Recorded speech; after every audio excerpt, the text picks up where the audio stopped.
आधी आधी रातिया में देखली सपनवा रे जान देखली सपनवा रे जान शिव गुरु अइले मोरे अंगनवा रे जान शिव गुरु अइले मोरे अंगनवा रे जान।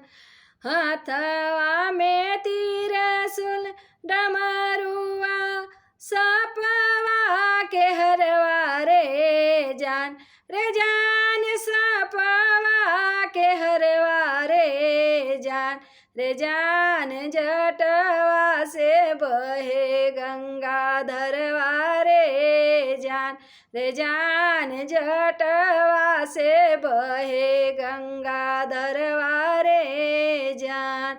आधी आधी रातिया में देखली सपनवा रे जान देखली सपनवा रे जान शिव गुरु अइले हमरे अंगनवा रे जान।